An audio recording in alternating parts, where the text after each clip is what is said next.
दोस्तों नमस्कार। सच ही सच चैनल के माध्यम से एक बहुत बड़ा खुलासा करने जा रहा हूं।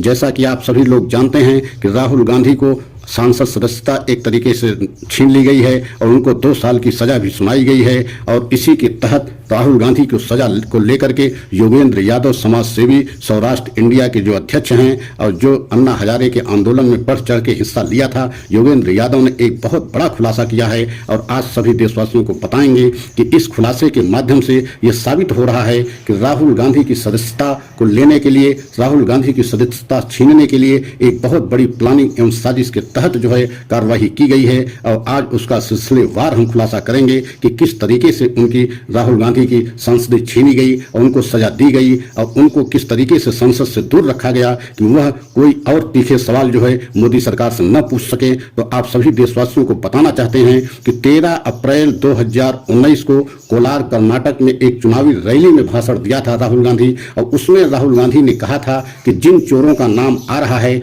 उन चोरों के नाम के आगे मोदी क्यों लगा है। इसी बात को लेकर के पुनेश मोदी जो बीजेपी के विधायक हैं, उन्होंने जो है इस पे शिकायत किया था। आप सोच सकते हैं कि 13 अप्रैल 2019 को भाषण दिया गया और 16 अप्रैल को इसमें शिकायत की गई पुनेश मोदी द्वारा और 2 मई को इसमें मुकदमा भी कायम हो गया। आप कल्पना कीजिए कि इस मुकदमे में 3 बार राहुल गांधी स्वयं कोर्ट में जाकर के पेश हुए। 16 जुलाई 2019 को पेश हुए, 10 दिसंबर 2019 को पेश हुए और 21 अक्टूबर 2021 को पेश हुए।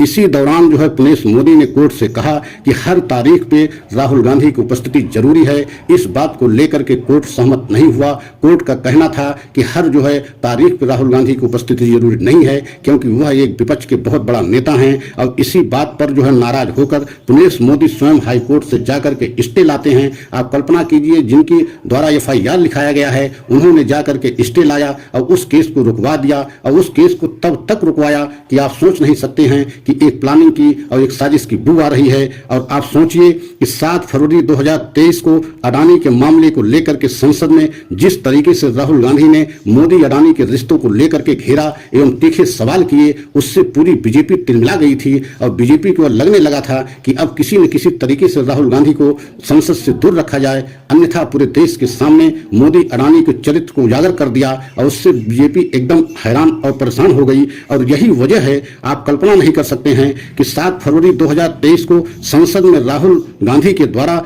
अडानी मोदी को घेरना और तीखे सवालों की बौछार करना। और 10 फरवरी को सूरत के उसी कोर्ट में एक जज का प्रमोशन करके लाया गया जिनका नाम था हरीश हसमुख भाई वर्मा। हरीश हसमुख भाई वर्मा को 10 फरवरी 2023 को प्रमोशन करके उसी कोर्ट में लाया गया। और उसके बाद पुनेश मोदी ने अपना हाई कोर्ट से जाकर के स्टे छुड़वा दिया और पुनः जो है वह केस उसी कोर्ट में पहुंच गया जिसमें हरीश हसमुख भाई वर्मा को प्रमोशन करके लाया गया था। 10 फरवरी को लाया गया था। ये सारी तारीखों को आप ध्यान दीजिए कि 7 फरवरी को वहां राहुल गांधी संसद में सवाल पूछते हैं और 10 फरवरी को हरीश हसमुख भाई वर्मा जज को प्रमोशन करके लाया जाता है और 27 फरवरी को उस केस में सुनवाई होती है।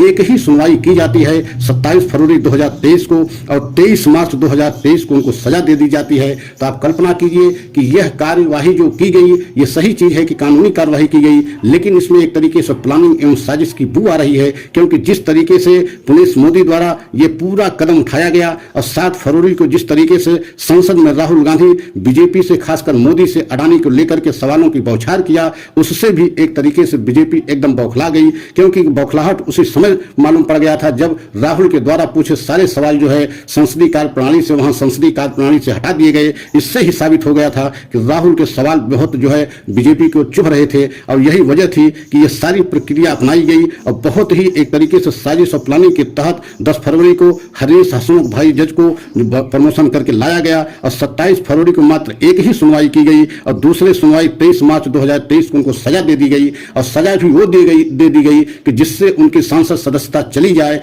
और ये हमारे भारत में मानहानि के मुकदमे में सबसे बड़ी सजा थी क्योंकि अधिकतम सजा ही मानहानि में 2 साल की है और अधिकतम पूरी 2 साल की सजा राहुल गांधी को दे दी गई जिससे उनकी जो है सांसद सदस्यता चली गई। और वही हुआ कि 2 साल की पूरी सजा दे दी गई और उनकी सांसद सदस्यता चली गई। और दूसरे दिन ही जो है लोकसभा स्पीकर ने इस चीज की जो है एकदम आदेश जारी कर दिया कि अब राहुल गांधी जो है सांसद सदस्य नहीं है। तो आप कल्पना कीजिए कि यह सारी घटनाएं राहुल गांधी को एक तरीके से संसद से दूर रखने के लिए साजिश और प्लानिंग कानून के तहत की गई, क्योंकि जिस तरीके से ये कार्रवाई हुई है इससे तो यही लगता है, और खासकर योगेंद्र यादव जो समाज सेवी के एक तरीके से बहुत बड़े समाज सेवी भी हैं, सौराष्ट्र इंडिया के जो है अध्यक्ष भी हैं, और उनका अन्ना आंदोलन से बहुत बड़ा जो है लगाव भी था। उस समय बहुत चर्चा में भी योगेंद्र यादव थे, और जैसा कि आपने देखा कि भारत जोड़ो यात्रा में भी योगेंद्र यादव जो है बढ़ चढ़ के हिस्सा लिया था, तो उन्हीं के द्वारा ये खुलासा किया गया है, और उसी को हम आप सभी देशवासियों को बता रहे हैं कि अगर ऐसा किया गया है तो यह देश हित के लिए और खासकर लोकतंत्र के लिए अच्छा नहीं है,